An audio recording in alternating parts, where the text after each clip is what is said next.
আসসালামু আলাইকুম ওয়া রাহমাতুল্লাহি ওয়া বারাকাতুহু।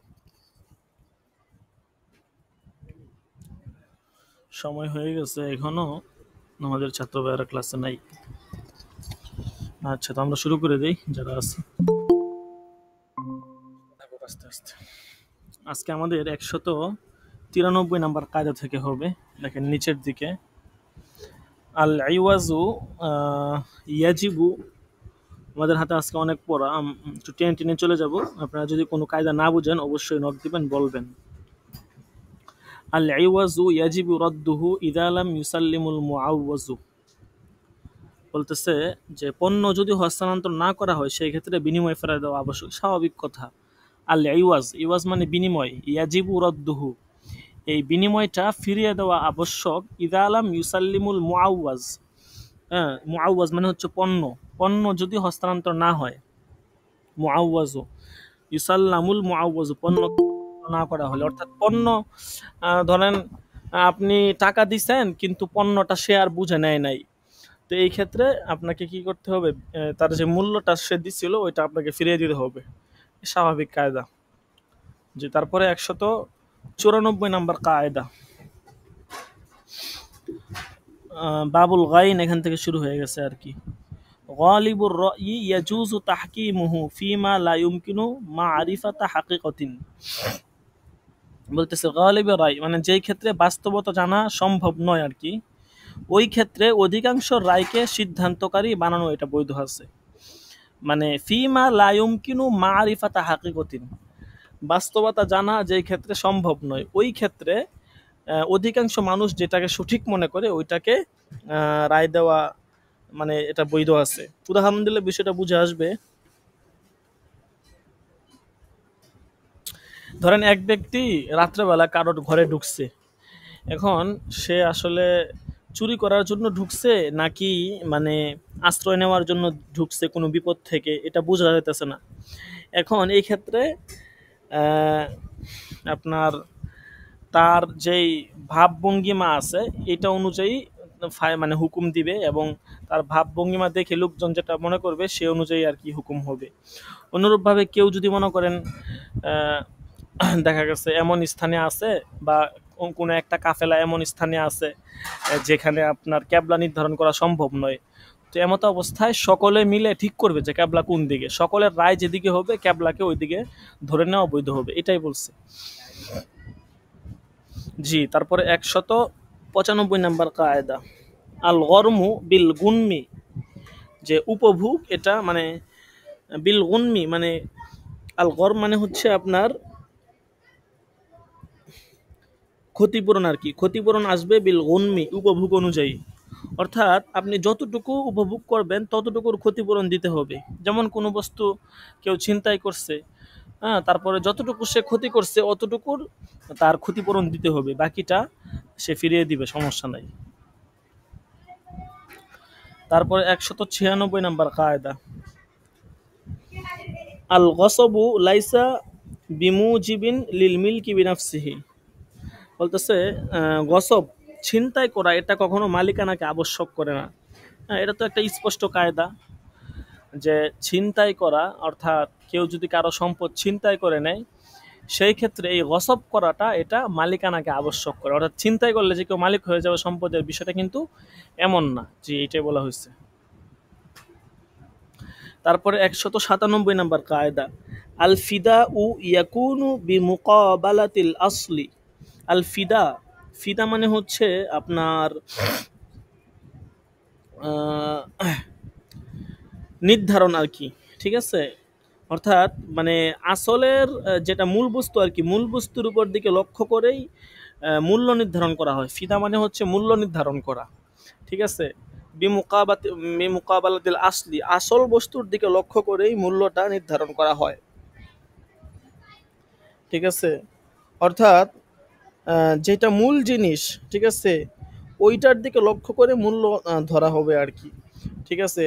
আওয়ারে যে কোনো বিষয়ের দিকে লক্ষ্য করে মূল্য ধরা হবে না, মূল জিনিসের দিকে লক্ষ্য করে প্রত্যেকটা বস্তুর মূল্য নির্ধারণ করতে হবে, ঠিক আছে। আওয়ারেজ বা একটা বস্তু, হ্যাঁ, ধরেন তালা চাবির ক্ষেত্রে ধরেন, এখানে তালাটা হইতেছে আসল, আওয়ারেজটা হইতেছে চাবি। তালা চাবির ক্ষেত্রে আপনার মূল্য নির্ধারণ কি চাবির দিকে লক্ষ্য করে করবেন নাকি তালার দিকে? অবশ্যই তালার দিকে করা লাগবে, কারণ তালাটাই আসল। ঠিক আছে, চাবিটা তো তালার সাথে তাবে হিসাবে, এটা ঠিক আছে যে চাবি ছাড়া তালা অচল, কিন্তু আম, দেখা গেছে তালার সাথে চাবির যেরকম সম্পর্ক লাজেম মালজুমের, ওরকম ভাবে মনে করেন আপনার চাবির জন্য যেমন তালা আবশ্যক, তালার জন্য চাবি আবশ্যক। কিন্তু এই কথা অনস্বীকার্য যে তালা এটা হচ্ছে মানে তালাটা হচ্ছে মেইন অর্থাৎ আসল, আর চাবিটা হচ্ছে মাতবু তালার জন্য। তো এই ক্ষেত্রে আসলের দিকে লক্ষ্য করে নির্ধারণ করবে। মনে করেন এই যে দোকানে আমরা তালা কিনতে যাই, তো বড় বড় তালাগুলো দেখেন, ওখানে কিন্তু চাবির দিকে লক্ষ্য করে কি দাম ধরা হয়? চাবির দিকে লক্ষ্য করে না, বরং তালা বড়, তালা দামি, এই দিকে লক্ষ্য করে কিন্তু দামটা বলা হয় যে এই ছোট তালাটা 50 টাকা, বড়টা হচ্ছে 500 টাকা, এরকম। কিন্তু এখানে কিন্তু চাবির দিকে লক্ষ্য করে দাম ধরা হয় নাই। তো এইটাই আর কি, যে মূল্য নির্ধারণ হবে এটা হচ্ছে মূলের দিকে লক্ষ্য করে। জি। তারপরে 198 নাম্বার কায়দা, আল ফারাইজু আফজালুন মিনান নফলি। এটা একদম সহজ কায়দা, যে ফরজ এটা নফল থেকে উত্তম। ফরজ আগে আদায় করতে হবে, ফরজের খবর নাই, নফল নেই দৌড়াদৌড়ি, এরকম হলে চলবে না। আগে ফরজ সুন্দর করে আদায় করতে হবে, তারপরে হচ্ছে নফল। এরপরে 199 নাম্বার কায়দা, ফরজুল আইনি লা ইউতরাকু বিন নাফিলাতি। বলতেছে কোনো নফল কিংবা আও বিমা হুয়া মিন মিন ফুরুজিল কাফায়া, বা ফরজে কাফায়ার কারণে ফরজ তরক করা যাবে না। অর্থাৎ কোনো ফরজ নামাজের ক্ষেত্রে দেখা গেছে আপনার আপনি দেখা গেছে আপনার সামনে সময় অল্প, এখন আপনি মানে হয়তো মানে খুব তাহাজ্জুদ গুজারি, অথবা ধরেন আপনি হচ্ছেন মাগরিবের পরে পড়েন আওয়াবিন নামাজ, তো দেখা গেছে এখন সময় কম, এশা পড়তে হবে, এখন আওয়াবিন পড়তে পড়তে এশার সময় হয়ে যাবে, মাগরিব ছুটে যাবে, এরকম পরিস্থিতি। ঠিক আছে, বা যেখানে ফরজ এবং নফল সাংঘর্ষিক হয়, সময় কম থাকে, সেখানে আপনি নফল তরক করে আগে ফরজকে প্রাধান্য দিতে হবে। এটাই আর কি। অথবা ফরজে কাফায়া তরক করে ফরজে আইনকে প্রাধান্য দিতে হবে। জি। তারপরে 200 নাম্বার কায়দা, ফাসাদুস সাবাবি শারআন লা ইয়ামনাউ সুবুত আল মিলকি বাদা তামামিহি। বলতেছে শরীয়তের দৃষ্টিকোণ থেকে মালিকানার উপায়ে যদি কোনো ত্রুটি দেখা দেয়, সেই ক্ষেত্রে মালিকানা প্রতিষ্ঠার ক্ষেত্রে কোনো বাধা প্রদান করবে না। মানে ফাসাদুস সাবাব, সবাবটা নষ্ট হয়ে যাওয়া শরীয়তের দৃষ্টিকোণ থেকে, এটা মিল মাল বাদা তামামিহি, অর্থাৎ আপনার ত্রুটি যদি দেখা দেয় আর কি, তো ত্রুটি দেখা গেলেও সেটা মালিকানা প্রতিষ্ঠিত হওয়ার ক্ষেত্রে কোনো বাধা দেবে না। আচ্ছা, উদাহরণ দিলে কায়দাটা স্পষ্ট হবে। যেমন ধরেন ক্রয় বিক্রয়ের ক্ষেত্রে শরীয়ত সমর্থন করে না এমন ক্রয় বিক্রয়ের মাধ্যমে যদি কেউ মানে শর্তের মাধ্যমে যদি ক্রয় বিক্রয় করে, তাহলে কিন্তু এতে ওই বস্তুর উপর মালিকানা প্রতিষ্ঠিত হয়ে যাবে, এবং যে বাতিল শর্ত আছে এটা বাতিল বলে গণ্য হবে, কারণ এখানে ক্রয় বিক্রয়ের রুকুন পাওয়া গেছে। হ্যাঁ, যেমন এরকম শর্ত করলো যে তুমি যদি এটা নাও, তাহলে তোমার জন্য ওইটা আমি তোমাকে দিতে পারবো না, বা এইটা কিনলে ওইটা কিনতে পারবা না, বা এমন শর্ত করছে, বা তুমি এটা 10 দিনের জন্য কিনবা, বা এরকম কিছু। ঠিক আছে, তো এরকম শর্ত যদি করে, আচ্ছা আমি একটা জরুরি ফোন আসছে, আসসালামু আলাইকুম। সে ক্লাসে আছি, তো ক্লাস শেষ করে তারপরে ফোন দেবো না। আচ্ছা, তো যেটা বলতেছিলাম এটা হচ্ছে আসবাবু শারআন লা ইয়ামনাউ সুবুতাল মিলকি বাদা তামামিহি, যে মালিকানা পূর্ণ হয়ে যাওয়ার পরে বা আকদটা পরিপূর্ণ হয়ে যাওয়ার পরে সেখানে কোনো ফাসাদের কারণে আকদ বাতিল হবে না, বরং ওই ফাসাদটাই, যেটা স্বভাবটা ফাসাদ ছিল ওইটা বাতিল হয়ে যাবে। যেটা উদাহরণ দিলাম, হ্যাঁ, যে একটা জিনিস কিনতে গেছেন, সেখানে বলছে তুমি এইটা কিনলে ওইটাও কিনা লাগবে, হ্যাঁ, বা দেখা গেছে এরকম শর্তগুলো যে এটা কিনলে তোমার সাথে আমার সম্পর্ক নষ্ট হয়ে যাবে, বা এরকম আবিজাবি শর্ত যেটা শরীয়ত সাপোর্ট করে না, এরকম শর্ত, তাহলে লেনদেন হয়ে যাবে, কিন্তু শর্ত বাতিল বলে গণ্য হবে। তারপরে 201 নাম্বার কায়দা, ফেলুল কাজী হাকামুন কা আমরিল কাজী। বিচারকের মানে কাজ এটা হাকামুন, এটা বিচার কার্যের অন্তর্ভুক্ত, মানে ফায়সালার অন্তর্ভুক্ত, যেমন নাকি তার আদেশ। অর্থাৎ কাজী যে আছে বিচারক, সে একটা আদেশ করলে এটা যেমন নাকি মানে মানা আবশ্যক হয়ে যায়, অনুরূপভাবে কাজের কাজকর্ম যেগুলা সে একটা কাজ করে দিয়ে গেছে ওইটাও ওই আদেশের অন্তর্ভুক্ত হবে। ঠিক আছে, এটাই বলছে। কোনো কায়দা না বুঝলে অবশ্যই বলবেন, হ্যাঁ, বারবার বলে বুঝিয়ে দেওয়া হবে, সমস্যা নাই, অস্পষ্ট থাকলে বলবেন। তারপরে 202 নাম্বার, আল ফিআলু মাতা কানা মুবাহান লা ইয়াসিরু যালিকা সাবাবান মুজিবান লিদ্দিরায়াতি ওয়াল কাফফারাতি। বলতেছে ফিআল এটা মানে কোনো কাজ, এটা যখন বৈধ হয় তখনও এটা মানে এটা বৈধ হলে এটা দিয়ত অথবা কাফফারার ওয়াজিবের কারণ হয় না। মানে একটা কাজ যদি বৈধ হয় তাহলে ওই বৈধ কাজের মাধ্যমে ওইটা হচ্ছে আপনি এর মাধ্যমে দিয়ত বা কাফফারা আপনি আবশ্যক করতে পারবেন না। ঠিক আছে, কারণ একটা বৈধ কাজ। ঠিক আছে, তো ওই বৈধ কাজের জন্য দিয়ত কাফফারা আপনি বৈধ কাজ দিয়ে দিয়ত কাফফারা আবশ্যক করবেন, এটা হতে পারে না। ঠিক আছে, যেমন ধরেন উদাহরণ দিলে বিষয়টা স্পষ্ট হবে। আপনি নিজের জমিনে কূপ খনন করছেন, ঠিক আছে, এখন কেউ আইসা আপনার জমিনে আসছে, চলতে গিয়ে আপনার জমিনে পড়ে মারা গেছে, তার জন্য কি কাফারা আবশ্যক হবে না? আপনি তো বৈধ কাজ করছেন, আপনি আপনার জমিনে কূপ খনন করছেন, কে আইসা মারা গেল তো আপনার বিষয় না, এটাই আর কি। এরপরে 203 নাম্বার কায়দা, ফি ইতলাকিল ইসমি ইআতিবারুল উরফি। ধরেন ব্যাপকভাবে কোনো একটা নাম উল্লেখ করা হয়েছে, তো সেই ক্ষেত্রে আসলে কি ধর্তব্য বলতেছে, ইসিম যখন মুতলাক থাকে তখন উরুফ ধর্তব্য হবে।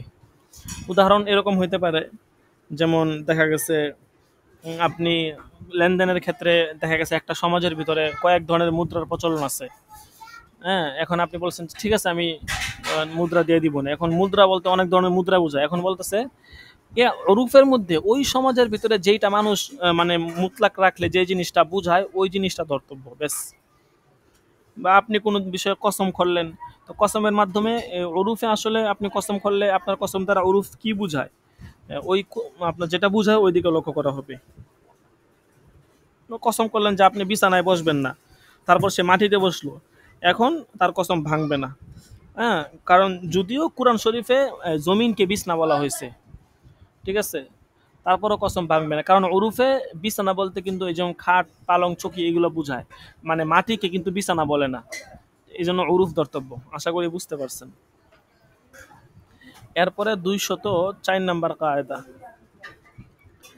ফি কুল্লি মাউযুইন ইয়ামলিকুল মাদফুউ ইলাইহিল মাল আল মাদফুআ ইলাইহি মুকাবিলান বিমিলকি মালিহি ফাইন্নাল মা'মুরা ইয়ারজিউ বিলা শারতিন ওয়া ইল্লা ফালা। আচ্ছা, তো কায়দাটা বিশাল বড়।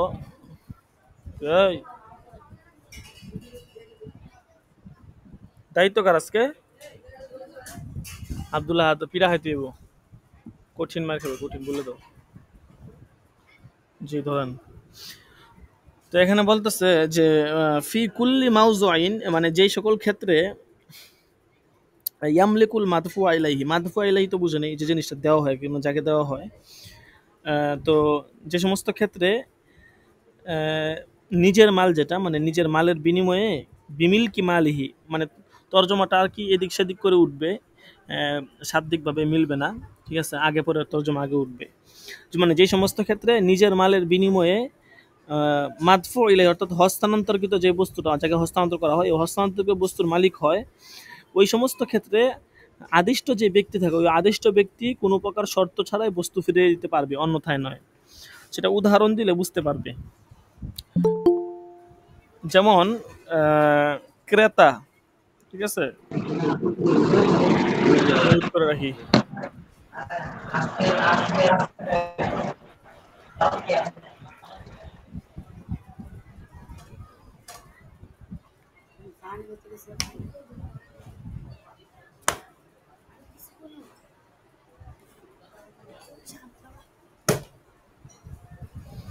আচ্ছা, তো যেটা বলতেছিলাম যে ফি কুল্লি মাউযুইন ইয়ামলিকুল মাদফু ইলাইহিল মাল আল মাদফু ইলাইহি মুকাবিলান বিমিলকি মালি। আচ্ছা, মানে যে সমস্ত ক্ষেত্রে আর কি বিমিলকি মালিহি নিজের মালের মুকাবেল বিনিময়ে হস্তান্তর কৃত বস্তুর মালিক ব্যক্তি হয়, ওই সমস্ত ক্ষেত্রে আদিষ্ট ব্যক্তি যে থাকে তাকে কোনো শর্ত ছাড়াই বস্তুটা ফিরিয়ে দেওয়া যাবে। আচ্ছা, উদাহরণ দিলে কায়দাটা স্পষ্ট হবে। যেমন ক্রেতা যে আছে, কোনো ব্যক্তিকে ক্রেতা বলল যে তুমি মূল্য পরিশোধ করে আসো। ক্রেতা আর কি কোনো ব্যক্তিকে বলছে, ক্রেতা কোনো ব্যক্তিকে বলছে তুমি মূল্য পরিশোধ করে আসো।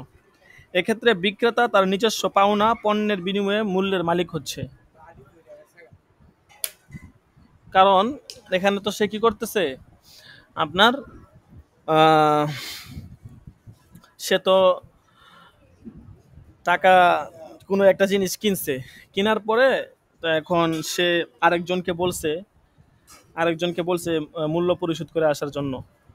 যেহেতু সে এখানে মালের মালিক হচ্ছে আপনার টাকার বিনিময়ে, সে তো এখানে আপনার কোনো মানে আন্দাজে এমনিতে মালিক হচ্ছে না, অবশ্যই টাকার বিনিময়ে মালিক হচ্ছে।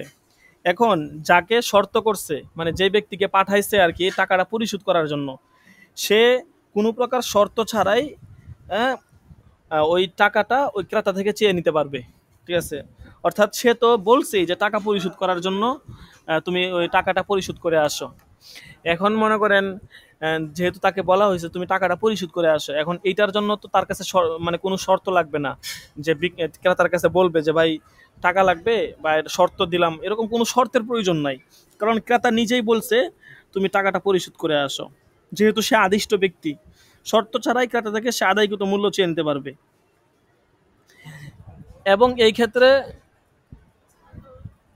যদি কোনো ভিক্ষুকের ক্ষেত্রে এমন হয়, ঠিক আছে, ধরেন দুইজন বন্ধু রাস্তা দিয়ে যাচ্ছেন একত্রে, এখন আপনাদের একজন দেখা গেছে একজন ভিক্ষুককে দেখে সে 10 টাকা ভিক্ষুককে দিয়ে দিল, তাহলে অপরজন কিন্তু আপনার কাছে চাইতে পারবে না যে ভাই 10 টাকা কিন্তু ভিক্ষুককে দিছি, 5 টাকা আপনার পক্ষ থেকে আর 5 টাকা আমার পক্ষ থেকে, তাহলে 5 টাকা আমরা দিলাম, এরকম কিন্তু চাওয়া যাবে না। কারণ এখানে কি ওই যে আপনার সাথে যে বন্ধু ছিল সে তো আপনাকে আদেশ করে নাই যে আপনি তার কাছ থেকে 5 টাকা আপনি ভিক্ষুকের 5 টাকা দেন, সে আদেশ করে নাই। তো আদেশ না করলে আপনি কি জন্য ভিক্ষুককে 5 টাকা দিচ্ছেন?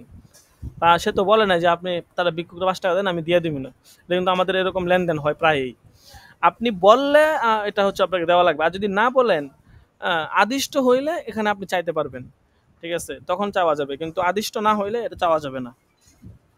এটাই বলছে যে এই ক্ষেত্রে চাওয়া যাবে না, ওয়া ইল্লা ফালা, যদি এরকম শর্ত না হয় তখন চাওয়া যাবে, যদি না বলে আর কি, বলে দিলে আর কি চাইতে পারবেন। ঠিক আছে, যদি বলে ঠিক আছে আমার পক্ষ থেকে 5 টাকা দিয়ে দাও আমি দিয়ে দিব না, এরকম হলে চাইতে পারবেন। আবার সে বলে নাই কিছু, আপনি 5 টাকা দিয়ে দিয়েছেন, পরে আবার তার কাছ থেকে চাইবেন, এটা হবে না। জি, এরপরে 205 নম্বর কায়দা, ফিমা ইস্তাদামুল ইস্তিদামাতু কাল ইনশাই, যেসব বিষয় চলমান, বলতেছে ওই সমস্ত ক্ষেত্রে চলমান থাকা নতুন করে শুরু করার মতোই, অর্থাৎ যেটা একটা চলমান আছে আর কি, ঠিক আছে, তো চলমান থাকলে এটা চলমান থাকার মতোই ব্যাস। ঠিক আছে, এখানে নতুন করে শুরু করা আর চলমান হওয়া দুটো একই জিনিস।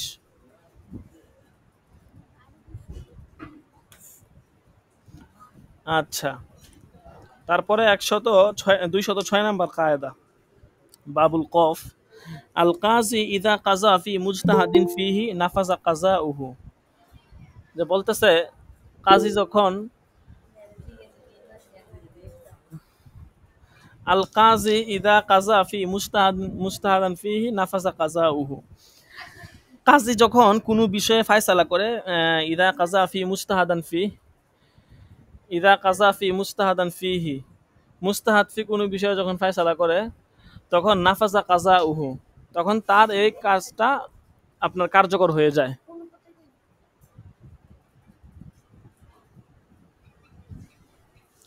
কিরে হয় আব্দুল হাদ, হ্যাঁ আব্দুল হাদ ডাক দাও, এই তোমার ধরে ফিরাম বেটা, আন্তাজি মান্তাজি সব দিয়ে ধরে লইতেছ, ফিরে এসে আমরা উড়ালাম বেটা, ওরে জোরা করতে হইব নাকি, জোরা করতে হইব, আস্তে আস্তে করে তোমার ধরে ফিরাম, দাঁড়াও, আওয়াজ এই ফোন তো আইলে না হইব, ফিরে ছিল আন্তাজি মান্তাজি সব ধরে লইতেছে, পড়া ক্লাসের মাঝখানে ক্লাস ডিস্টার্ব করতেছে পাগল ছাগল। জি, তো বলতেছে যে ইদা কাজাফি মুজতাহাদান ফি, ইস্তেহাদযোগ্য বিষয়ে, মানে যে ক্ষেত্রে কোনো ফায়সালা নাই, এটা মানে ইস্তেহাদ করে ফায়সালা দেওয়া লাগে, এরকম বিষয়ে যদি কাজী সাহেব ফায়সালা দেয় তখন নাফাসা কাজাউহু, তার ফায়সালাটা কার্যকর হয়ে যাবে। তারপরে 207 নম্বর কায়দা, আল কাজী লা ইয়ামলিকু আই ইয়াকজিয়া লিনাফসিহি, বিচারক তার নিজের ব্যাপারে ফয়সালা করার অধিকার রাখে না। এর মানে কি? এটা আবার কেমন কথা, তার নিজের ব্যাপারে ফয়সালা করার অধিকার রাখে না মানে? হ্যাঁ, এটার মানে হচ্ছে যে অর্থাৎ নিজে মানে বিচারক তার নিজের ব্যাপারে কোনো ফয়সালা করতে পারবে না, তার নিজের স্বয়ং ফি নাফসিহি তার ব্যাপারে কোনো ফয়সালা করতে পারবো না। ঠিক আছে, এতে হচ্ছে আপনার দুইটা সমস্যা হয়। এক নাম্বার হচ্ছে অপবাদের আশঙ্কা থাকে, ঠিক আছে। আর দ্বিতীয়ত হচ্ছে ইবাদতের উদ্দেশ্য যে সওয়াব হাসিল এটা হয় না, অর্থাৎ বিচার করার দ্বারা যে সওয়াব হাসিল হওয়ার এটা আর কি সে হবে না, কারণ সে তো নিজের ব্যাপারে ফয়সালা দিতেছে। উদাহরণ দিলে বুঝতে পারবেন, যেমন ধরেন কোনো কমান্ডার, যুদ্ধের মুজাহিদ কমান্ডার, সে ঘোষণা করছে যে যে কোনো ব্যক্তি কাফের মানে যে যে ব্যক্তি কোনো কাফেরকে হত্যা করবে সে ওই সম্পদের মালিক হবে। এখন এক পর্যায়ে কমান্ডার নিজেই কোনো কাফেরকে হত্যা করছে, এই ক্ষেত্রে কিন্তু কমান্ডার কি হতে পারবে না, ওই সম্পদের মালিক হতে পারবে না, কারণ কমান্ডার সে নিজে কিন্তু হত্যা করছে, মানে ঘোষণা করছে অন্যদের উপরে এটা বিধানটা সাবেত করার জন্য। এখন তার নিজের উপরে যদি সে এটা নিয়ে আসতে চায় তাহলে তো অপবাদের আশঙ্কা থাকবে যে কমান্ডার হয়তো ভালো পারে, এই কারণে সে এরকম মানুষের মধ্যে ঘোষণা করছে। ঠিক আছে, এই জন্য এটা কার্যকর হবে না। জি, আশা করি বুঝতে পেরেছেন। তারপরে 208 নম্বর কায়দা, আল কুদরতু আলাল আসলি কবলা হুসুলি মাকসুদি বিল খলফি তাসকুতু ইআতিবারুল খলফি। বলতেছে বিকল্প পন্থায় উদ্দেশ্য হাসিলের পূর্বেই মূল পন্থার উপর যদি কোনো ব্যক্তি সক্ষম হয় সেক্ষেত্রে বিকল্প পন্থা বাতিল হয়ে যাবে। এটা তো স্পষ্ট করে দেয়, হ্যাঁ, যে ধরেন বিকল্প পন্থা মানে কি, ঠিক আছে, ওই যে তায়াম্মুম উদাহরণটা টেনে আনেন, যে মানে আসলের উপর সক্ষম হয়ে গেছেন কবলা হুসুলিল মাকসুদ বিল খলফ, বিকল্প পন্থায় মাকসুদ অর্জনের পূর্বে, তাসকুতু ইআতিবারুল খলফ, তাহলে বিকল্প পন্থা বাতিল। মানে তায়াম্মুম করতে নিছিলেন আর অমনি দেখেন যে পানি পাওয়া গেছে, তাইলে আমরা তায়াম্মুম বাতিল হয়ে যাবে, উদু করতে হবে। জি, তারপরে 209 নম্বর কায়দা, ইয়াসবুতু শাইউ তাবআন ওয়া হুকমান ওয়া ইন কানা কদ ইয়াবতুলু কসদান। বলতেছে যে কখনো কোনো বস্তু অনুগত এবং হুকমি উভয়ভাবে প্রমাণিত হবে, যদিও তা ইচ্ছাকৃতভাবে বাতিল হয়ে যায়।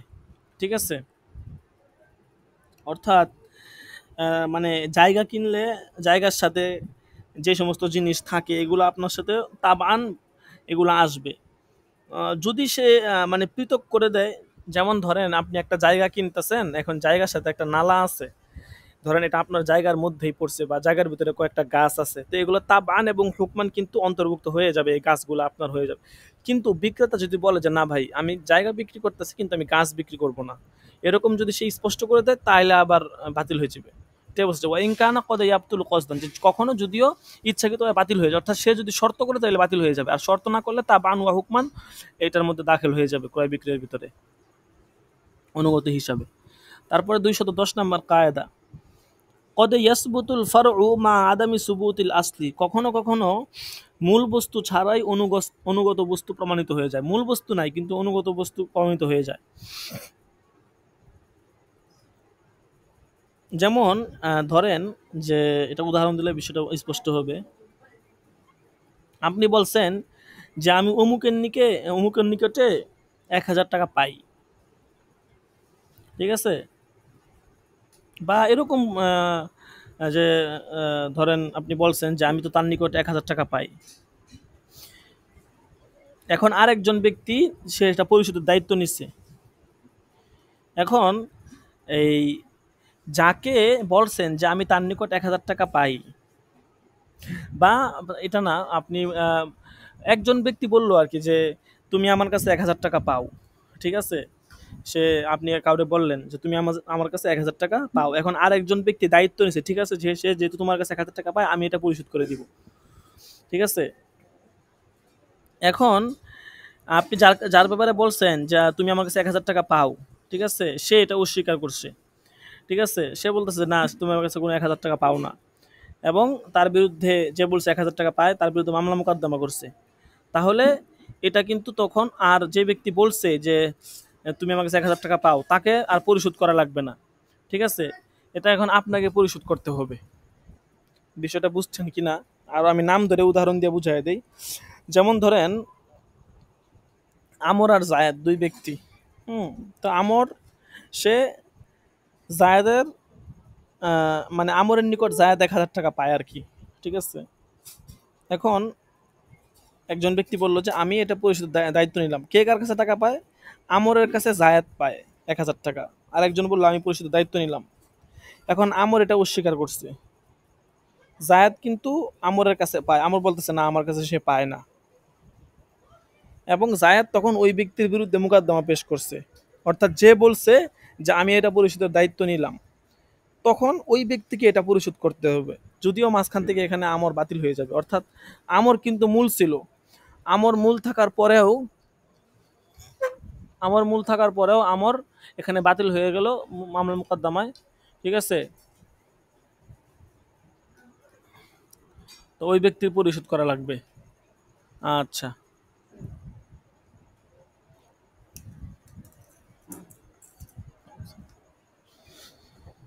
তারপরে ১০০, আচ্ছা সময় চলে যেতেছে। ২৩০ নাম্বার কায়দা পর্যন্ত আজকে পড়ার কথা ছিল আর কি। তো ১০টা ১৫ বেজে গেছে, এদিকে উসুল ইফতার দরসও তো অনেকটা আছে। আচ্ছা ধরেন আমাদের এটা শেষ করা লাগবে দ্রুত, আমাদের হাতে সময় কম, এই বছরটা মনে করেন দেখতে দেখতে চলে যেতেছে, হাতে খুব সময়, অল্প সময়। এরপরে ২১১ নাম্বার কায়দা, আল কদিম ইউতরাকু আলা কুদুমিহি, পুরাতন বিষয়কে তার আবান অবস্থার উপর ছেড়ে দেওয়া হবে, অর্থাৎ ওইটার আগের যে হুকুম ছিল ওই হুকুমেই ধরা হবে আর কি। অর্থাৎ যতদিন পর্যন্ত পুরাতন বিষয়ের বিরুদ্ধে স্পষ্ট কোনো দলিল পাওয়া না যাবে ততদিন পর্যন্ত ওই পুরাতন বিষয়ের জায়গাতেই থাকবে। তারপরে ২১২ নম্বর কায়দা, আল কাজা উ ইয়াকতাসিরু আলাল মুকজা আলাইহি ওয়া লা ইয়াতাআদ্দা ইলা গায়রিহি, ফায়সালা যার ব্যাপারে করা হবে তার মধ্যে সীমাবদ্ধ থাকবে, ওয়া লা ইয়াতাআদ্দা ইলা গায়রিহি, অন্যের ব্যাপারে ফায়সালা দাঁড়ায়াত করবে না। অর্থাৎ যার ব্যাপারে ফায়সালা করা হবে তার ব্যাপারেই ফায়সালাটা যাবে। করছে আপনার ব্যাপারে, এই ফায়সালা আবার আরেকজনের বিরুদ্ধে যাবে না, যার ব্যাপারে করা হয়েছে তার বিরুদ্ধে থাকবে। এরপরে ২১৩ নম্বর কায়দা, আল কাযাউ বিন নুকুলি কাল কাযাই বিশাহাদাতি যুরি, অর্থাৎ কোনো ব্যক্তি যদি ফায়সালার ক্ষেত্রে কসম করতে জানানো হয় আর সে কসম করতে অস্বীকৃতি জানায়, তো এই কসম করতে অস্বীকৃতির ভিত্তিতে ফায়সালা করা এটা মিথ্যা সাক্ষী ভিত্তিতে ফায়সালা করার মতোই আর কি। ঠিক আছে,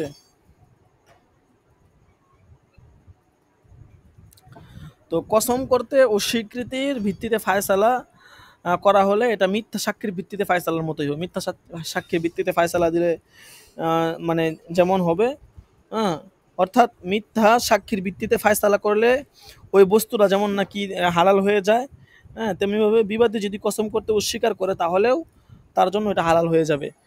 হালাল হয়ে যাবে বলতে অর্থাৎ সাক্ষী যেহেতু মিথ্যা দিচ্ছে এটার জন্য সে আলাদা গুনাহগার হবে, কিন্তু মিথ্যা সাক্ষ্য দেওয়ার কারণে তার জন্য ওটা হালাল হয়ে যাবে, কিন্তু মিথ্যা দিল এর জন্য আলাদা গুনাহগার হবে। যে হাদিসের মধ্যে আছে না যে 10টা বিষয়, হ্যাঁ, খুব মানে হচ্ছে আপনার আকবরুল কাবায়ের 10টা, এর মধ্যে থেকে আর একটা হচ্ছে ইয়ামিনে গমুস, মিথ্যা সাক্ষী দেওয়া।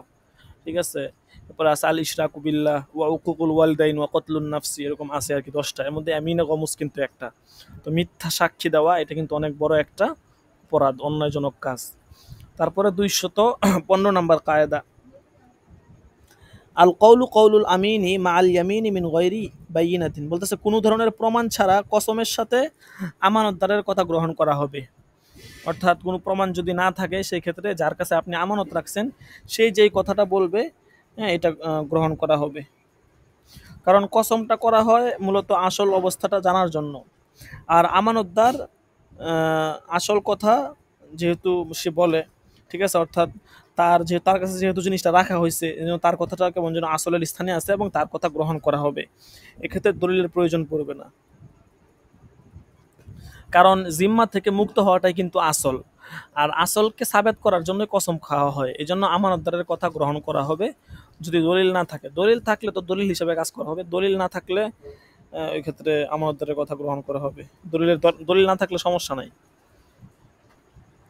এরপরে ২১৬ নম্বর কায়দা, আল কওলু মাই ইউতামাসসাকু বিল আসলি মা ইয়ামিনিহি, মূল বিষয় ধারণকারী মানে ধারণকারীর কথা কসমের সাথে গ্রহণ করা হবে, অর্থাৎ যে ব্যক্তি মূল বিষয় ধারণ করে তার কথা কসমের সাথে গ্রহণ করা হবে।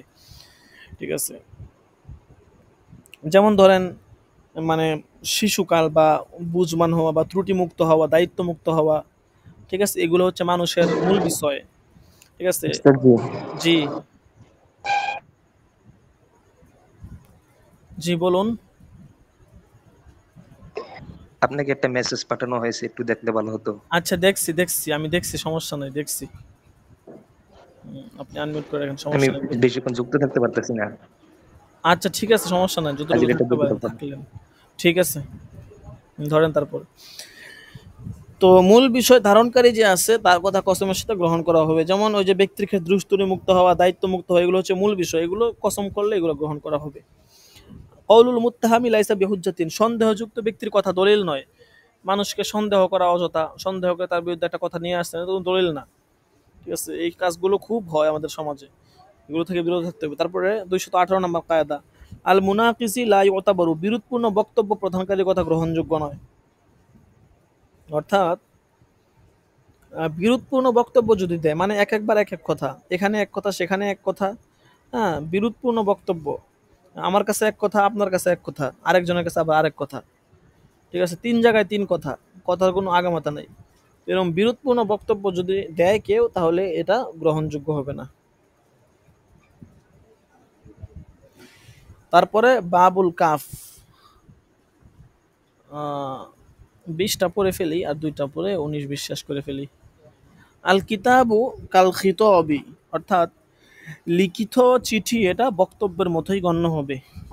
অর্থাৎ আহ, লিখিত মানে মৌখিকভাবে বললে যেটা যেরকম গ্রহণযোগ্য হয়, অনুরূপভাবে আপনার লিখিত কোনো চিঠি যদি দেয়, সেটাও মৌখিক এর মতোই গণ্য হবে, কার্যকর হবে আর কি। তারপরে 220 নাম্বার কায়দা, আল কিতাবু মুহতামালুন ওয়াল খত্তু ইয়াসবাহুল খত্তা,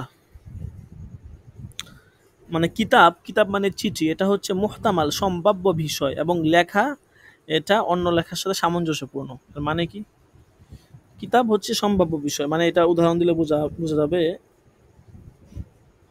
যে চিঠি এটা হচ্ছে সম্ভাব্য বিষয়। সম্ভাব্য বিষয় বলতে এই চিঠিটাকে মানে দলিল হিসাবে গ্রহণ করা হবে না ততক্ষণ পর্যন্ত যতক্ষণ স্বীকারোক্তি কিংবা দলিলের মাধ্যমে নিশ্চিত না হওয়া যাবে। অর্থাৎ একটা চিঠি, হুম, বা যে কোনো একটা লেখা, এটাকে আপনি দলিল হিসাবে গ্রহণ করতে পারবেন না। তবে দলিল হিসাবে গ্রহণ করতে পারবেন তখন যখন অন্য কোনো দলিল আপনার এই চিঠিটাকে প্রমাণ করবে।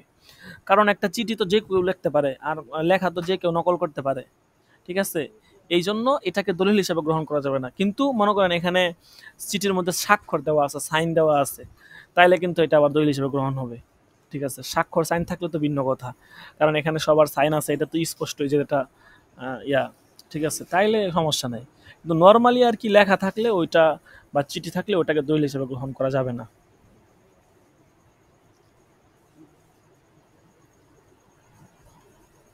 আচ্ছা, তো আমাদের উস্তাদ জীবনে আসছে কিনা দেখি। না, এখনো আসে নাই। আচ্ছা, দেখি উনি লাইনে আছে কিনা, একটু সবাই অপেক্ষা করেন। ওনাকে আজকে নক দিছিলাম, উনি বলছে যে থাকবে। আর আমাদের ওই যে দুররে মুক্তা যিনি পড়াইছেন, উনি হচ্ছে আপনার দেশে চলে আসছেন আর কি 2-3 মাসের জন্য, আবার মনে হয় যাবেন। আর ঠিক আছে, তো যার কারণে উনি ওই যে খুব ব্যস্ততার মধ্যে আছে। বিশেষ করে আমরা একটা প্রতিষ্ঠান আর কি ফিজিক্যালি দাঁড় করাতে চাইতেছি, দোয়া করবেন সকলেই। সোনারগাঁয়ে ওখানে ফাউন্ডেশন দেওয়া আছে, 6তলা ভবন, 6তলা ফাউন্ডেশন দেওয়া আর কি, নিচতলা মোটামুটি করা হয়েছে। তো ওইটা নিয়েও একটু দৌড়াদৌড়ির মধ্যে আছেন, কাজ শুরু করে মনে হয় দিচ্ছেন অলরেডি। তো সব মিলে আর কি উনি একটু ব্যস্ততার মধ্যে আছে, যার কারণে আমাকে বলছে দর্শে থাকবে, কিন্তু তারপরেও থাকতে পারতেছে না। না, আমার সাথে তেমন কথাও হয় না, মেসেজ দিলে দেখা গেছে অনেকক্ষণ পরে পরে বা 1-2 দিন পরে পরে রিপ্লাই আসে। ইনশাল্লাহ দেখা হয় না, এখনো দেখা হবে। তো এরপরে আর একজন যিনি আমাদের উস্তাদ ছিলেন, কিছুদিন কাওয়াইদে ফিকে পড়াইছেন, উনি হচ্ছেন আবার বক্তা মানুষ, যার কারণে আর কি উনি প্রায়ই বিভিন্ন মানে বক্তব্যের মঞ্চে থাকার কারণে ওনার দরস মিস হয়, ঠিক আছে? তো আহ, যার কারণে ওই দিন যোগাযোগ হয়েছে, উনি বলছিলেন থাকবেন, কিন্তু তারপরও থাকা হয় না মাঝে মধ্যে আর কি। আচ্ছা, যাই হোক, দোয়া করবেন সকলে। দেখি উনি আসছে, উনি লাইনে আসে কিনা। উনি আসছে।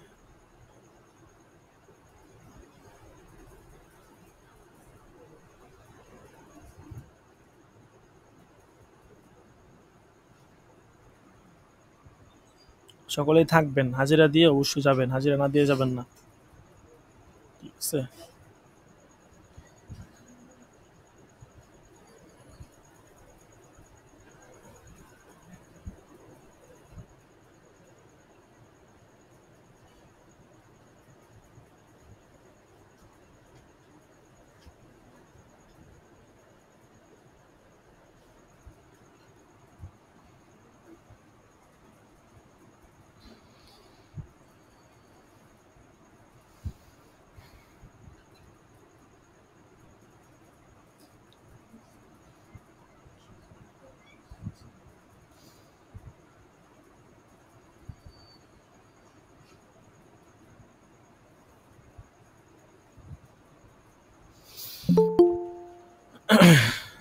জি, আমাদের উস্তাদজি চলে আসছেন ইনশাল্লাহ।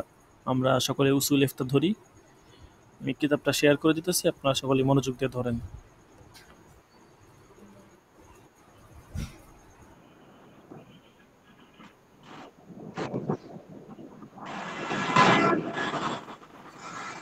আহ, তাগাইয়ুরুল, এখান থেকে হবে আর কি, যে যে অধ্যায়টা হচ্ছে তাগাইয়ুরুল আহকাম বি তাগাইয়ুরিজ জামান। হ্যাঁ, এই অধ্যায় থেকে আজকে হবে। আমি কিতাবটা স্ক্রিন শেয়ার করে দিতেছি।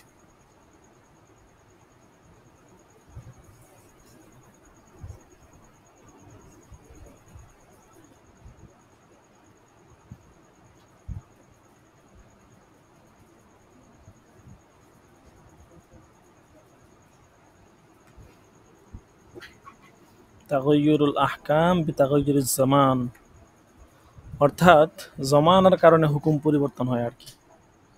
ইনশাল্লাহ এখান এ সম্পর্কে জানতে পারবেন বিস্তারিত।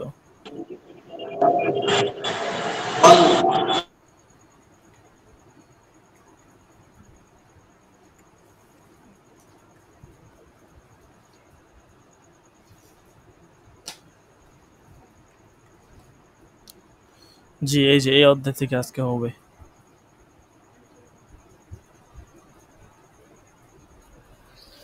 তাগাইয়ুরুল আহকাম বি তাগাইয়ুরিজ জামান। জি জি, আমি দেখতেছি। জি জি, সমস্যা নাই ইনশাল্লাহ।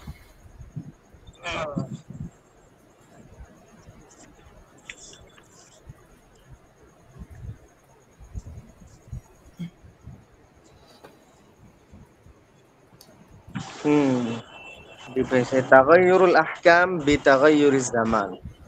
অর্থাৎ এখান থেকে আলোচনা হচ্ছে যে কখনো কখনো জামানার পরিবর্তনের কারণে বিধিবিধানের মধ্যেও পরিবর্তন চলে আসে।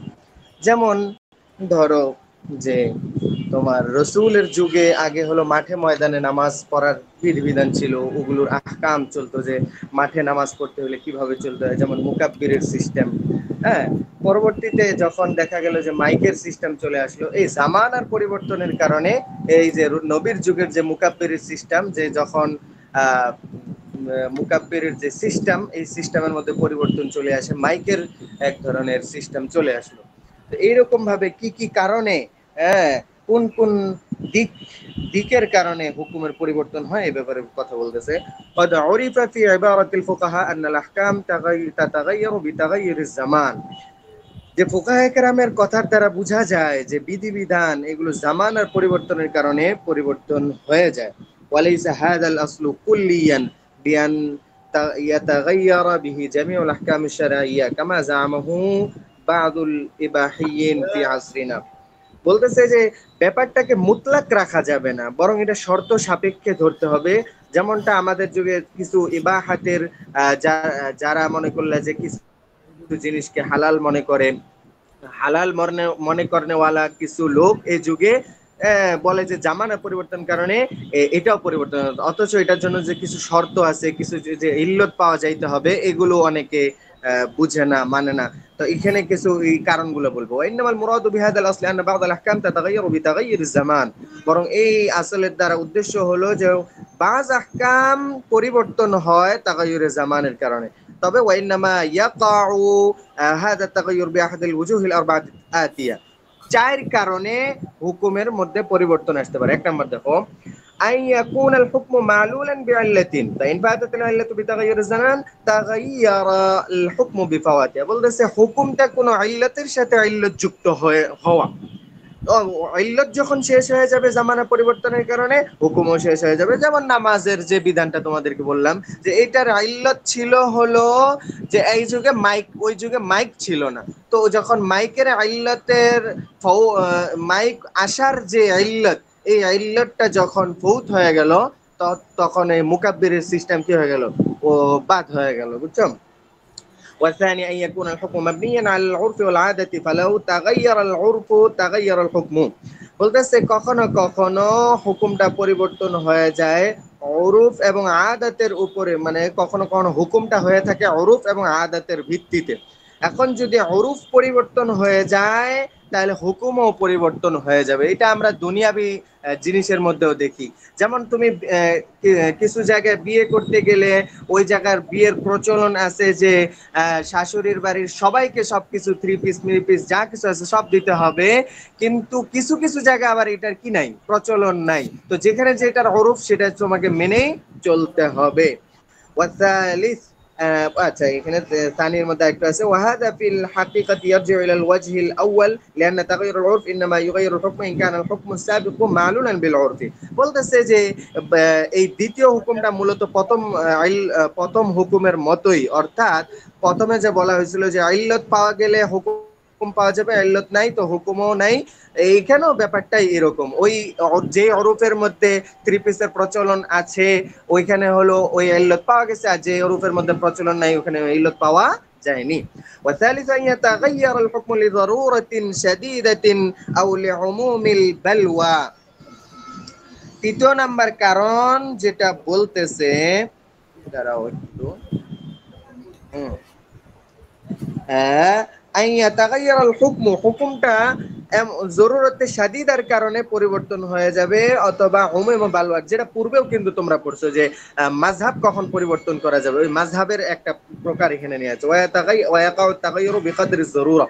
বলতেছে যে এই পরিবর্তনটা যখন জরুরতে শাদীদা দেখা যাবে, যেমন তোমার শুকর খাওয়ার প্রয়োজন উঠলো, যখন এমন জায়গায় তুমি পড়ে গেছো যেখানে কোনো খাওয়ার কোনো বস্তু নাই, এখন শুকর খাওয়ার প্রয়োজন পড়ে গেল, তো তোমাকে বলবে, শরীয়ত বলবে যে তোমার জান বাঁচানোর জন্য হ্যাঁ শুকর খাওয়া যায়, তবে কদরে জরুরত। হ্যাঁ, والرابع أن يتغير الحكم لسد ذرائع। হুকুমটা পরিবর্তন হবে তোমার মাধ্যমকে বন্ধ করার জন্য।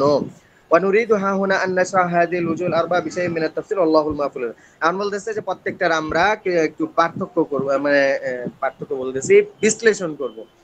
এক নম্বর তাগায়্যুরুল হুকম বিতাগায়্যুরিল ইল্লাহ, ইল্লাতের হুকুমের পরিবর্তনের কারণে হুকুমের যে পরিবর্তন হয়, যেমন দেখাচ্ছে মিনাল মুসাল্লামি লাদাল ফুকাহা আনাল হুকমা ইয়াদুরু আলাল ইল্লাতি ওয়ুজুদান ওয়া আদামান, যে হুকুম এটা ইল্লতের উপরেই ঘোরাফেরা করে। প্রত্যেকটা জিনিসেরই কি, প্রত্যেকটা হুকুমেরই ইল্লত রাখে। হ্যাঁ, ইল্লতের কারণেই হুকুম চলে। নামাজ পড়তেছি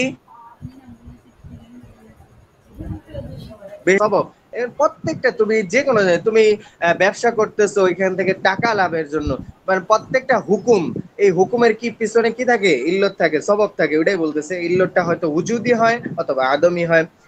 ফাইন উজিদাতিল ইল্লাতু সাবাতাল হুকমু, ইল্লত পাওয়া গেলে হুকুম পাওয়া যায়। ওয়াইন ইন আদামাত ইনতাফাল হুকমু, আর যখন ইল্লত নাই হুকুমও নাই। তুম্মা কাদ তাকুনু ইল্লাতুল হুকমি দাইমাতান লা তানকাতিউ আবাদান, অতঃপর যখন হুকুমের ইল্লতটা সর্বদাই হয়, লা তানকাতিউ তুম্মা কাদ তাকুনু ইল্লাতুল হুকমি দাইমা, বলতেছে যে কখনো হুকুমের ইল্লতটা দায়মি হয়ে যায়, এটা তখন আর চিরস্থায়ীভাবে বন্ধ হয় না। যেমন নামাজের ইল্লতটাই চিন্তা করো, জান্নাতে যাওয়ার জন্য তোমার 1 ওয়াক্ত নামাজ পড়লে হবে না, প্রতিদিনের 5 ওয়াক্ত নামাজ তোমাকে পড়তে হবে। তো এইটার ইল্লতটা দায়মি হয়ে গেছে, হুকুমটাও দায়মি। ওয়াহিনাইদিন লা ইয়াতাগায়্যারুল হুকমু ফি জামানিন মিনাল আজমান, তখন হুকুমটা কোনো জামানায় পরিবর্তন হবে না। এখানে কিছু মেসাল দিচ্ছে, তারপরও কা হুরমাতিজ জিনা, এখানে আদামি মেসাল দিচ্ছে, বুঝছো? যেমন জিনা হারাম হওয়ার ব্যাপারটা, ওয়াসারিকা চুরি হারাম হওয়ার ব্যাপারটা, ওয়া শুরবিল খামরি মদ খাওয়ার ব্যাপারটা, ওয়া আকিল খিনজিরি ফি গায়রি হালাতিল ইজতিরার, বলতেছে শুকর খাওয়ার ব্যাপারটা সাধারণ অবস্থায়, বুঝছো? فإن علل هذه الأحكام دائمة لا تنقطع أبدا وقد تكون علة الحكم قابلة للتغير فحينئذ يتغير الحكم بتغيرها। এখন কখনো ওই যে যেটা বললো যে কখনো হুকুমের যে ইল্লতটা আছে এটা তাগাইয়ুরের এবং ইনকিতায়ের যোগ্য হয়ে ওঠে, মানে এটা এমন মানে ওটা দায়মি না, বুঝছো? আল ফারকু বাইনাল ইল্লাতি ওয়াল হিকমাতি ولكن يجب هنا معرفة أصل مهم وهو أن الحكم الشرعي إنما يدور على علته الشرعية لا على حكمته। এখন বলতেছে ইল্লাত এবং হিকমতের মধ্যে পার্থক্য হলো, এখানে মূল বিষয়টা বলতেছে যে শরীয়তের মধ্যে একটা বিষয় তোমাকে খেয়াল করতে হবে যে শরীয়ত কখনো ইল্লাতের উপরে চলে না, না না না উল্টা বলছি, শরীয়ত সর্বদা ইল্লাতের উপরে চলাফেরা করে, হিকমতের উপরে নয়, যুক্তির উপরে নয়। ওয়ারুব্বামা ইয়ালতাবিসু আতান হিকমাতু মুআসসারাতুন ফি তাগায়্যুর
কথা মন শোনা যাচ্ছে। ويلزم أن فقدان الحكمة مؤثرة في تغير الحكم مع أن بين العلة والحكمة فرقا عظيما لا بد من استحضاره। বলতেছে যে মূলত এই দুইটার মধ্যে বিশাল একটা পার্থক্য আছে যেটা তোমার জানা থাকা জরুরি, যাতে করে তুমি ইল্লাত এবং হুকুমের মধ্যে একসাথ করে না ফেলো আবার। وهو أن العلة وصف يكون علامة لوجود حكم বলতেছে ইল্লাত এমন একটা ওয়াসফ, ইল্লাত এমন একটা ওয়াসফ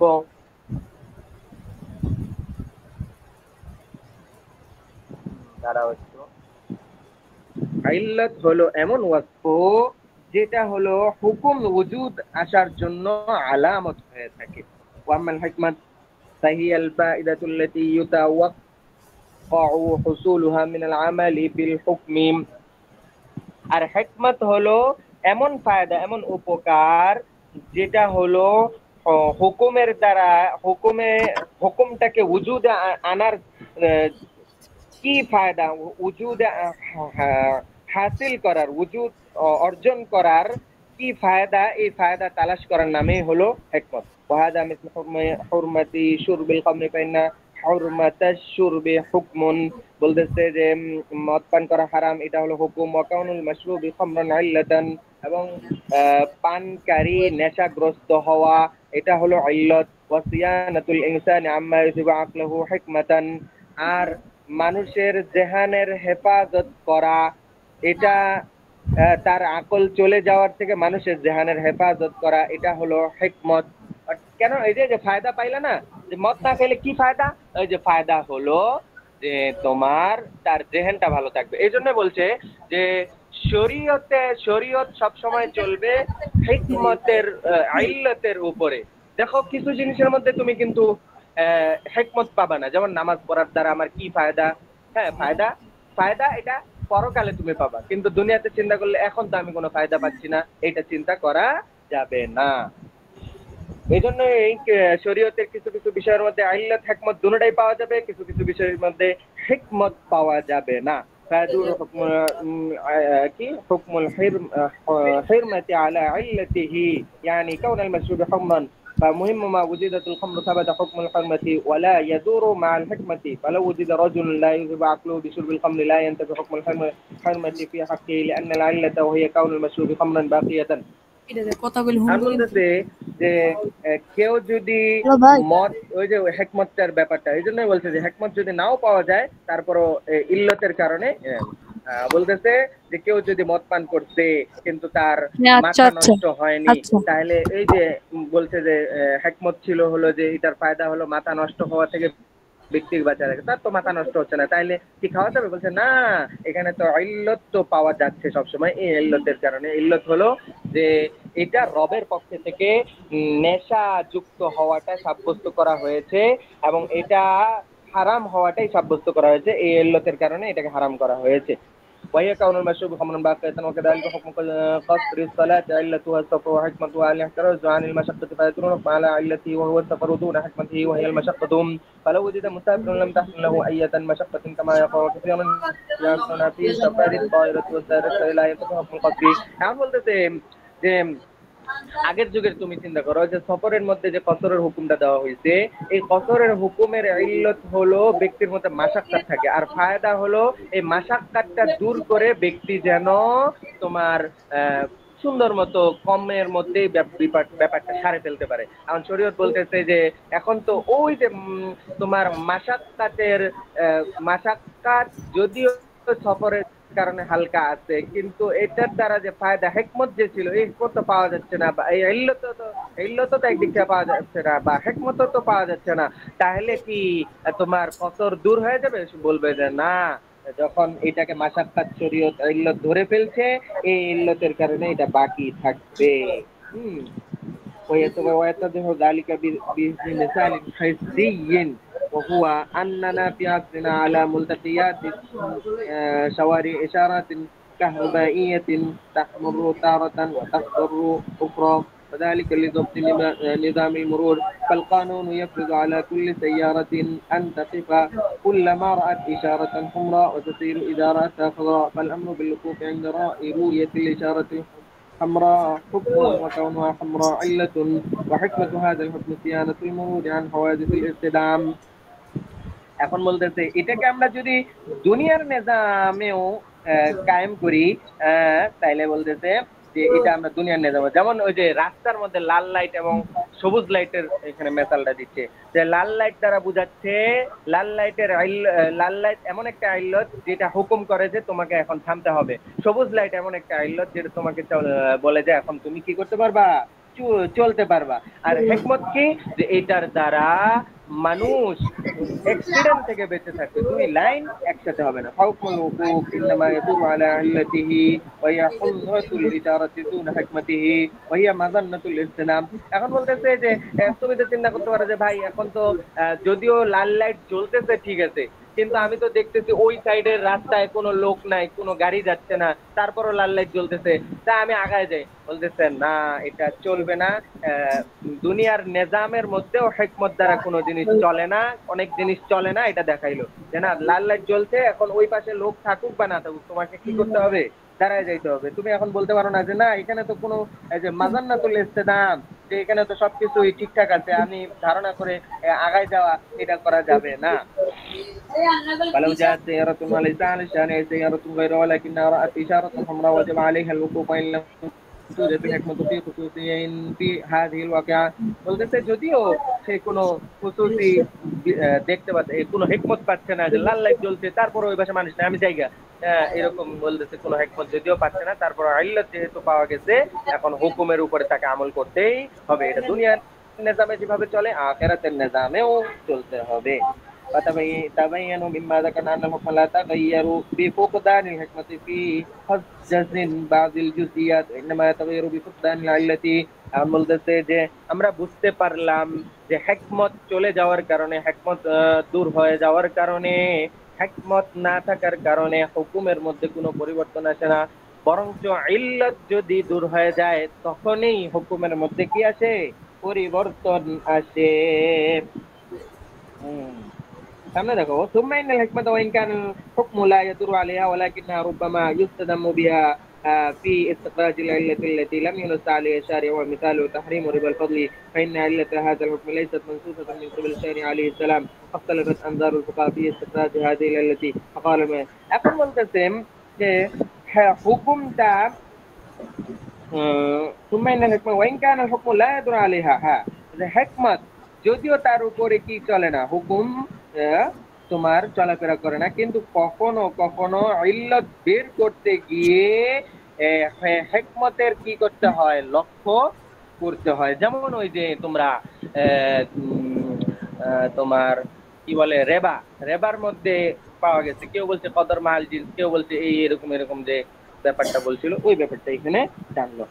হ্যাঁ, মূল পুরাটাই এখানে ওই রেবার ব্যাপারটা টানছে, বুঝছো?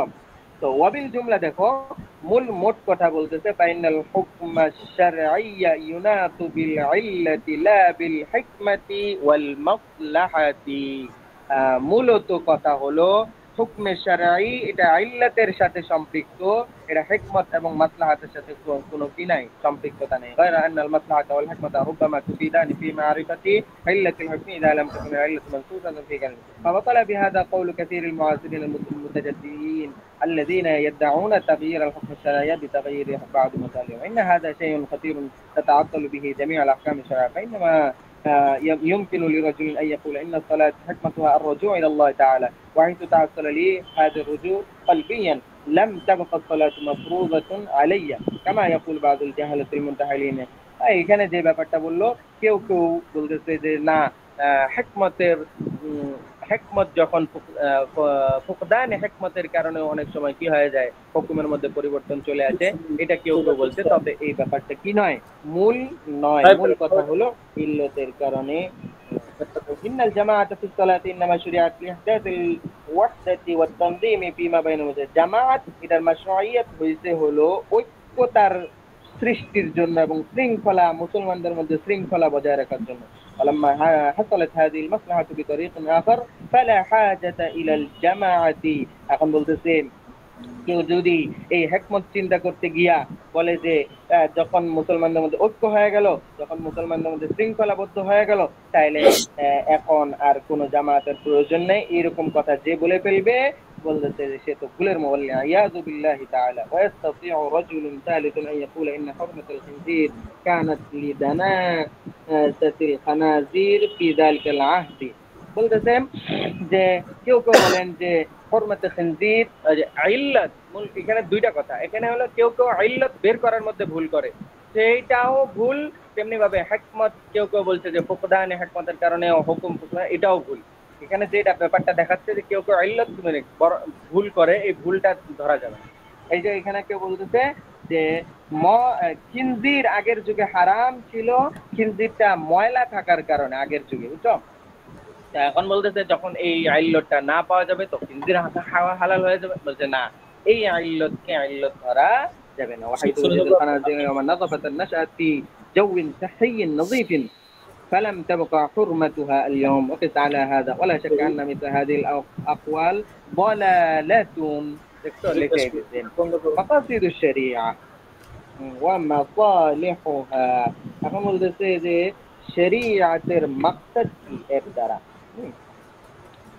দেখো وقد ألف جماعة من العلماء كتبا في بيان مصالح الأحكام الشرعية وبيان مقاصدها، وليس غرضهم أن تكون هذه المقاصد والمصالح هي বলতেছে যে উলামায়ে কেরামের থেকে একটি দল রচনা করেছেন অনেক কিতাব শরীয়তের হুকুমের মাসলাহ বর্ণনা করার ক্ষেত্রে, যে এক একটা হুকুমের মানুষের মধ্যে আল্লাহ তাআলা যে হুকুম দিয়েছেন এটার মাসলাহ কি, এটার মাকসাদ কি।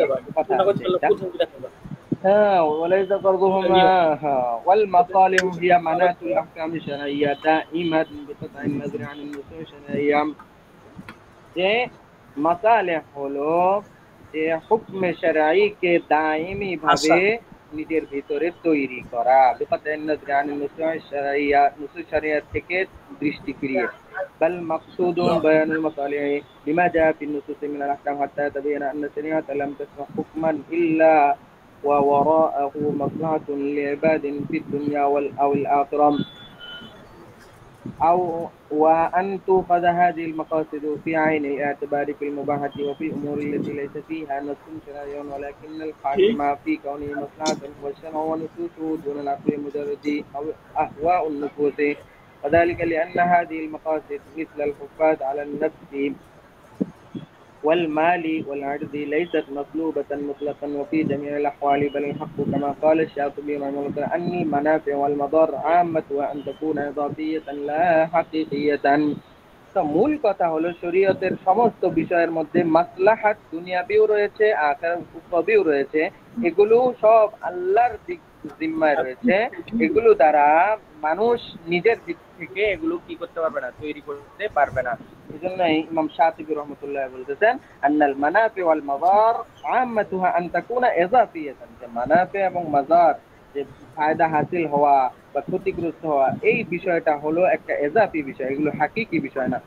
ومعنى كونها إضافية أنها منافع أو مضار في حالة دون حال، যে একই জিনিস কখনো দেখা যাবে যে এটা উপকারের বস্তু, আবার কখনো দেখা যাবে এটা ক্ষতিকর বস্তু।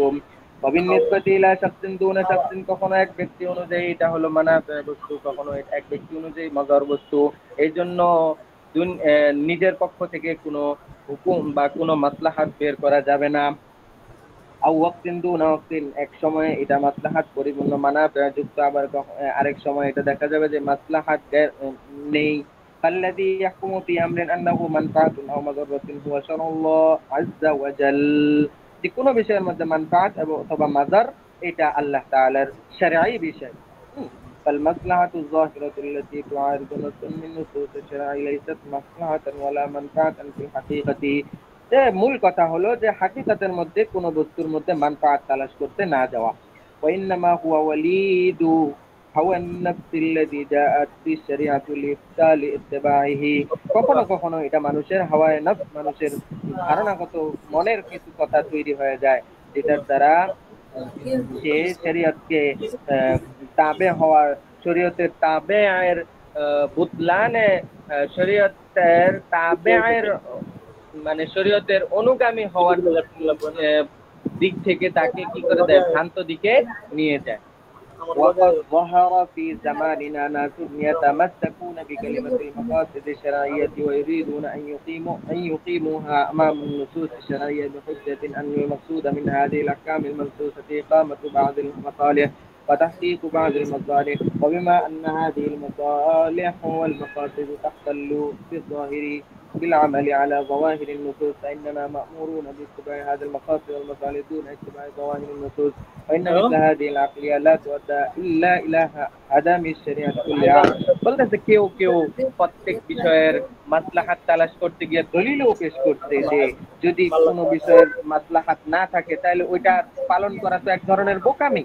আবার বলতেছে যে কেউ মাসলাহাতটা তালাশ করতে, মাসলাহাত ছাড়া যদি কেউ আমল করে তাহলে তো এর মধ্যে কোনো খলল সৃষ্টি হয়ে যাবে। তাফতাল্লু বিয-যাহিরি, বাস্তবে তো এর মধ্যে খলল সৃষ্টি হয়ে যাবে। এইভাবে কেউ দলিলও পেশ করে। বলতেছে এই দলিল পেশ করতে গেলে দেখা যাবে ওই বস্তু শরীয়ত ধ্বংসের দিকে পৌঁছে যাবে, এক পর্যায়ে শেষ হয়ে যাবে। ওয়াকাল التكليف على أساس المصالح والمقاصد المقصودة أو المستعملة، والحق أن كل ما شرعه الله سبحانه وتعالى في ديننا مبنية على المصالح والمقاصد। মূল কথা হলো আল্লাহ যা নাযিল করতে সবই মাসলাহা, এর মধ্যে কোনো কি নেই, সন্দেহ নেই। লা ইউশাক্কু ফিহি আহাদুন فإن الله سبحانه وتعالى لم يشرع حكما فيه عبث أو ضرر لخلقه।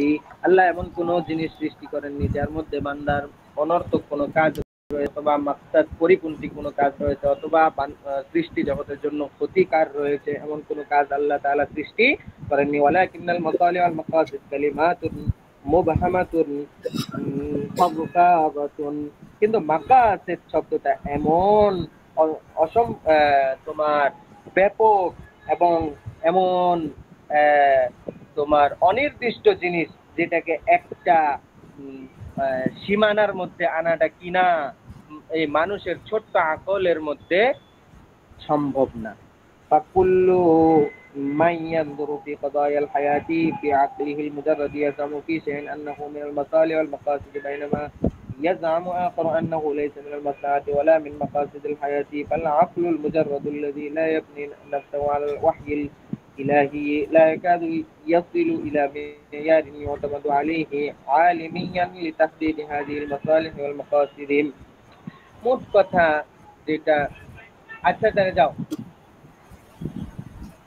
হ্যাঁ তাহলে মোট কথা যেটা বুঝাইতে চাইলো যে তোমার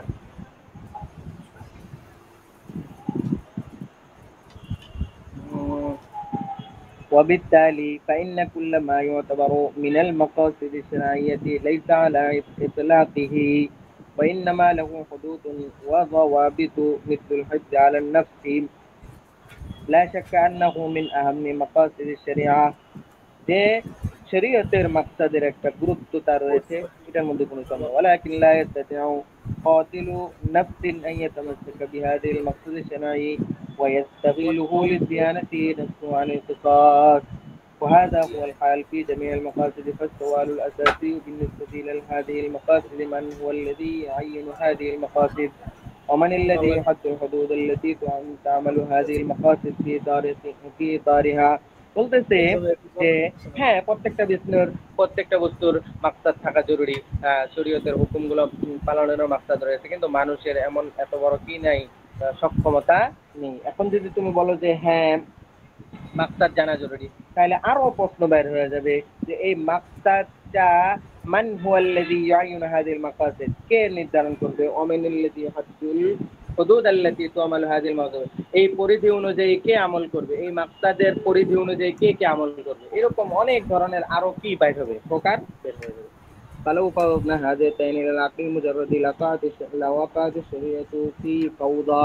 এখন বলতেছে এই তাইন গুলো যদি আমরা আকলের মধ্যে নিয়ে যাই, অর্থাৎ তুমি বলো যে হ্যাঁ মাসলাহাত লাগবেই, তাই মানে আকলের মধ্যে সীমাবদ্ধ রাখি, তাইলে শরীয়তের মধ্যে ফাওদা, বিশৃঙ্খলা সৃষ্টি হয়ে যাবে। فإن الشريعة إنما تأتي بأحكام منضبطة في الأمور التي ربما لا يهتدي فيها العقل المجرد إلى الصواب. কারণ শরীয়ত এমন একটা হুকুম আহকাম নিয়ে আসছে যেটা হলো তোমার শৃঙ্খলিত।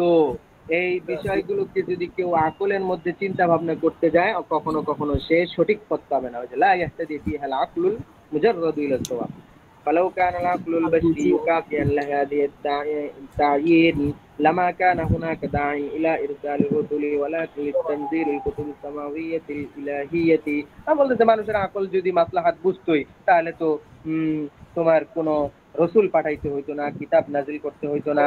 হ্যাঁ, মানুষ যদি মাসলাহাত বুঝতোই, মানুষের আকলের মধ্যে দেখো না অনেকে নামাজ পড়তেছে না, ও ওটার মধ্যে মনে করতেছে মাসলাহাত নাই। বলছে মানুষের মাসলাহাত মানুষ যদি মাসলাহাত জিনিসগুলো বুঝতোই, তাহলে তো রসুলও প্রেরণ করতে হইতো না, ধমকিও আসতো না, ওয়াইদও আসতো না, যুদ্ধও লাগতো না, কাফেরও থাকতো না, সব মুমিন থাকতো। তাহলে আর ফেরেশতা আর মানুষের মধ্যে কি পার্থক্য? فالحق الواضح أنه لا سبيل إلى تعيين هذه المقاصد وتحديدها إلا بالرجوع إلى النصوص الشرعية من القرآن الكريم وسنة رسول الله صلى الله عليه وسلم. মোট কথা এগুলোর জন্য কোনো তাহদীদের জরুরি নেই। فلا نستطيع إذن أن نقيم بعض المقاصد الفضفاضة أمام النصوص الشرعية الصريحة الثابتة، سواء كانت نصوصها كتاب الله ولا أن المقاصد والمسلمات أساسيا للتشريع، ونلوى النصوص على أساسها. والحق أن المصالح والمقاصد إنما تؤخذ من النصوص، فما جعل الله ورسوله مصلحة فهي المصلحة. বলতেছে তাহলে মাসলাহাত এবং কি জিনিস? বলতেছে মাসলাহাতটা নেওয়াই হচ্ছে নস থেকে। শরীয়তের রসুল যেটাকে মাসলাহাত বলবে, হ্যাঁ এটার মধ্যে মাসলাহাত আছে, সেটাই মাসলাহাত। মানে রসুল বলা মানে কি? আল্লাহ বলবে। আর যেটার মধ্যে রসুল বলবে যে মাসলাহাত নেই, এটা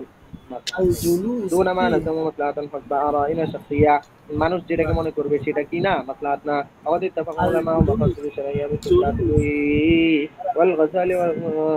والشيخ ولي الله تعالى كل ما لا أن الأحكام تدور على العلل وليس على الحكام، وإنما الحكم والمصار المعارضة لنصوص الشريعة ليست إلا ما سماه الله الأهوام.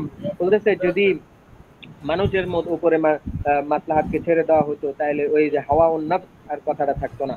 يقول الإمام الشافعي رحمه الله تعالى وهو الرائد في بيان المقاصد الشريعة إنما جاءت لتخرج المكلفين عن دواعي أهوائهم حتى يكونوا عبادا لله। তা বলতেছে এই জন্যই ইমাম শাফিঈ রহমাতুল্লাহ একটা সুন্দর কথা বলছেন যে মাকাসিদে শরিয়ার বর্ণনার ক্ষেত্রে উনি একটা কথা বলছেন যে শরিয়াত এসেছেই হলো মুকাল্লাফ ব্যক্তিকে হাওয়ায়ে নফস ছেড়ে দেওয়ার উপরে বাধ্য করা বা হাওয়ায়ে নফস থেকে দূর করে আনার নামই হলো শরিয়াত। হাওয়ায়ে নফস থেকে দূর করার নামে যদি শরীয়ত হয়ে থাকে, তাহলে কখনো কখনো তো মানুষ তো হাওয়ায়ে নফসকেও কি মনে করে, মাসলাহাত মনে করে। হাওয়ায়ে নফস মানে হলো তোমার মন যেটা চাইতেছে, তখন তুমি তো ওইটার মধ্যে কি বের করবা, মাসলাহাত বের করে ফেলবা। এই জন্য বলতেছে হাওয়ায়ে নফস থেকে বের করার নামই হলো শরীয়ত। হ্যাঁ, তাহলে তাহলে মানুষের আকলের মধ্যে মাসলাহাতের তো আর কোনো কি থাকলো না, জিম্মাদারি থাকলো না। وهذا المعنى إذا ثبت لا يجتمع مع فرض أن يكون وضع الشريعة على وفق أهواء الناس وطلب منافع العاجلة كيف كانت। এখন বলতেছে এই কথাই যখন দাঁড় হইল, তাহলে মানুষের মধ্যে তো তোমার মাকাসিদ বের করার জিম্মাদারি আর বাকি থাকলো না। فقد قال ربنا ولو اتبع الحق أهواءهم لفسدت السماوات والأرض ومن فيهن أهواءهم بمعنى مقاصدهم। যদি মানুষকে মাকসাদ অনুযায়ী চলতে দেওয়া হতো অথবা তোমার মাসলাহাত অনুযায়ী চলতে দেওয়া হতো, এটার আমি মর্মার্থ অর্থ, তোমরা তো শাব্দিক অর্থ পারোই, আমি এটা কি অর্থ বলছি মর্মার্থ। যদি মানুষকে মাকসাদ অনুযায়ী চলতে দেওয়া হতো, মাসলাহাত অনুযায়ী চলতে দেওয়া হতো, তাহলে আসমান জমিনের মধ্যে বিশৃঙ্খলার সৃষ্টি হয়ে যেত। وقال العلامة ولي الله الدهلوي نعم كما أوجبت السنة هذه وغيرها قد عليها الإجماع فقد أوجبت أيضا أن نزول القضاء بالإجابة على مستوى عظيم في نفسه مع قطع النظر عن تلك المسائل لإثبات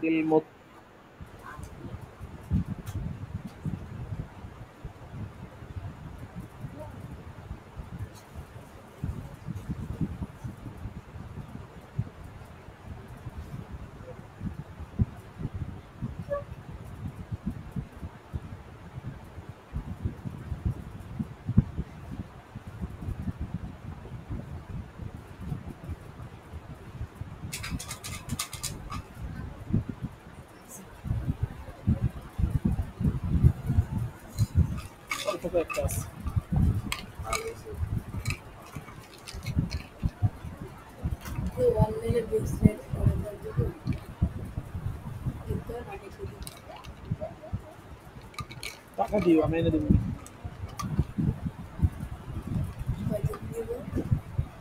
আমি একটা পড়ছিলাম 7,000 টাকা দিয়ে।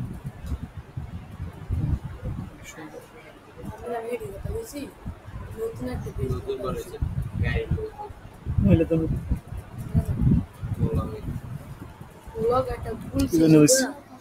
হ্যাঁ আসতে।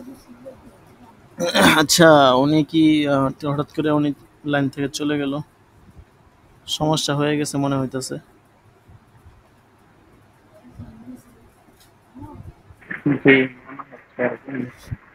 আচ্ছা, আমি দেখতেছি উনি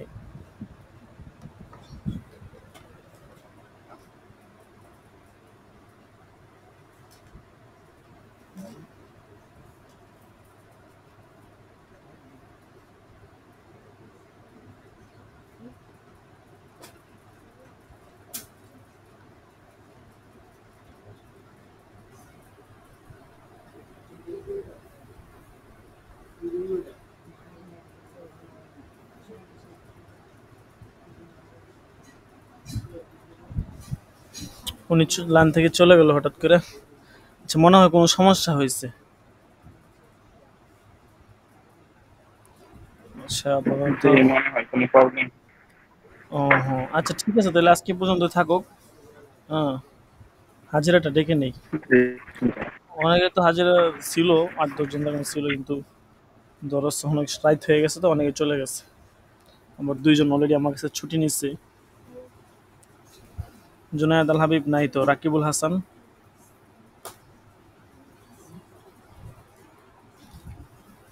রাকিবুল হাসানও নাই।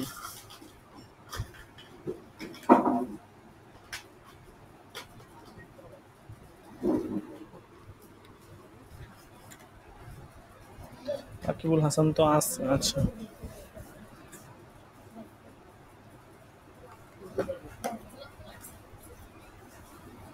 মোহাম্মদ ইউসুফ আছে,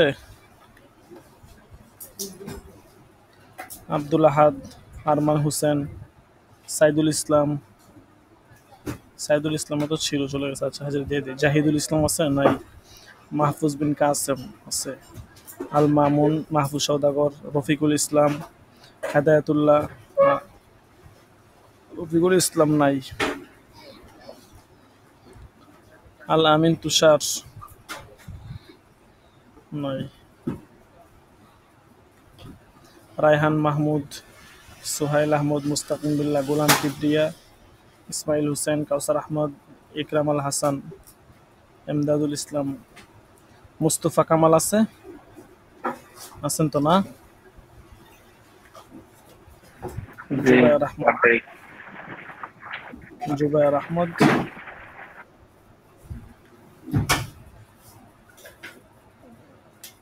ইমাম হোসেন নাই।